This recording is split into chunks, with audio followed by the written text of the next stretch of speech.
जय हिंद। पक्का समझ में आएगा, ट्रिक्स उड़ाने वाले हैं। 10 MCQ कोई भी एग्जाम रगड़ देंगे। बेहतरीन है, रिपीटेड है। देखिए, भारतीय संविधान कब लागू हुआ है? तो 26 जनवरी को लागू हुआ है। इसीलिए 26 जनवरी को गणतंत्र दिवस मनाया जाता है, क्योंकि संविधान लागू हुआ है सभी लोगों के लिए। और 50 रुपया चंदा लेंगे 26 जनवरी को जलेबी खरीदने के लिए। 50 मतलब 1950 में हो जाएगा। और भारत का राष्ट्रीय पशु क्या है? तो क्या होती है? बाघ हो जाता है, क्योंकि बाघों में रहता है, इसलिए हो जाएगा। क्या होती है? मानव शरीर की सबसे बड़ी हड्डी कौन सी है? तो देखिए, हड्डी टूट जाएगा सबसे बड़का वाला तो मर जाएंगे मतलब उसके पहले लगा दीजिए फी, तो क्या होती है? फी मर हो जाएगा। फीवर नहीं, फीवर माने बुखार होता है। देखिए, सूर्य का प्रकाश पृथ्वी तक पहुंचने में कितना समय लगता है? तो यस फॉर सूर्य सन होता है।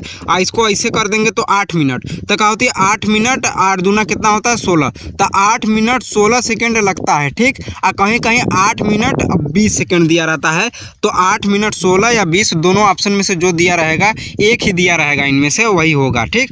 हाँ, अब देखिए, गीतांजलि पुस्तक के लेखक कौन है? तो गीता टाइगर क्या होते हैं? रविन्द्रनाथ टैगोर साहब हो जाएंगे। ये इंपॉर्टेंट है। और भारत का राष्ट्रीय वृक्ष क्या है? वृक्ष में ब है तो ब से बरगद हो जाएगा। और बहुत ही इंपॉर्टेंट प्रश्न है। अब देखिए, क्या होती है? रक्त का थक्का जमाने में कौन सहायक होता है? रक्त का थक्का मतलब कहीं चोट लग गया है तो ये नहीं कि खूनवा कुछ शरीर से बह जाए, कुछ समय बाद रुक जाए। थक्का माने रोक देना। तो कौन सहायक होता है? तो हम लोग का है प्लेट लगा देते हैं। जो खाने वाला प्लेट होता है, जहाँ चोट लगेगा तो प्लेट लगा के हम लोग खून रोक देंगे, थक्का बना देंगे, तो प्लेट हो जाएगा, प्लेट लेट हो जाएगा, ठीक है, रक्त का थक्का बनाने में। और भारत का सबसे लंबा बांध क्या होता है? तो हीरा जो होता है, डायमंड जो होता है, वो क्या होता है? लंबा लंबा चौक होता है। हीरा क्या होता है? सबसे लंबा होता है बांध के जैसा, तो हीराकुंड बांध हो जाएगा, ठीक। और डिस्कवरी ऑफ इंडिया जो है पुस्तक के लेखक कौन है?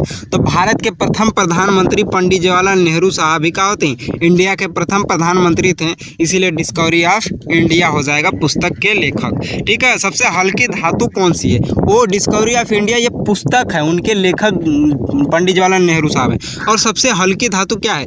तो हमने ली थी लिथियम मतलब ली थी। क्या ली थी? हल्की धातु, सबसे हल्की धातु हमने ली थी। तो क्या होती है? हल्की धातु ली थी। क्या होती है? लिथियम हो जाएगा। मिलता है नेक्स्ट वीडियो में। जय हिंद।